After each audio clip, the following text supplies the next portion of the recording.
You know, I've had a pretty interesting past. I have an aunt and uncle that raised me, and they were more like parents to me than anybody.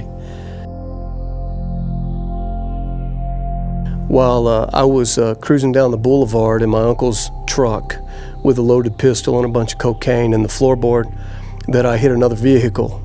And because it was, it was somewhere around 1 to 2 a.m. in the morning, it was dark. I immediately thought to myself, here I am in my uncle's truck, who's an ATF agent,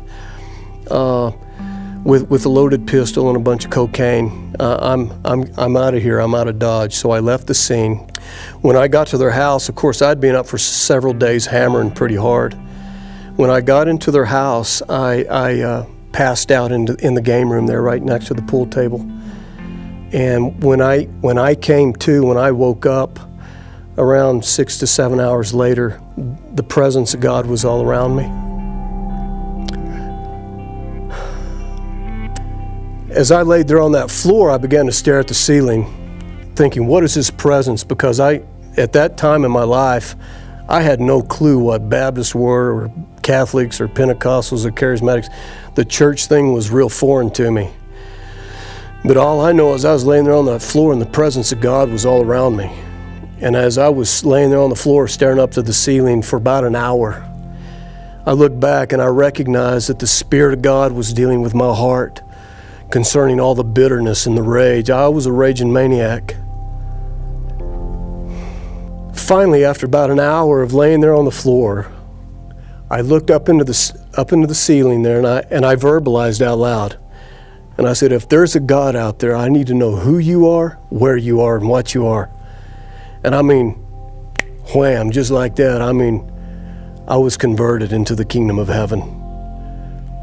And it was a glorious, it was heavy. After that incident, when I came to Jesus, that I had to get out of that environment. And so I did. I hadn't seen my mother in years. My parents had been divorced since I was a little fella. I went and found my mother, hugged on her, loved on her, and told her about my experience. And when you know it, my mother, when I shared this story with her, her immediate question was, when did this happen? And I found my mother about a year after I had been converted. And so I shared with her about the time and the date that this experience had happened. And she began to weep. And she says, I have a cousin who is a very godly woman. She goes to an Assemblies of God church. And this cousin had a dream about you. And I was like, oh, really? She said, yeah, this cousin of mine, who was a very godly woman, had a prophetic dream. And in the dream, these giants were pulling you and tearing you apart. And the dream immediately woke this cousin of my mother up in the middle of the night. And after the dream, after she had gotten awakened, she rolled out of bed and began to pray for me.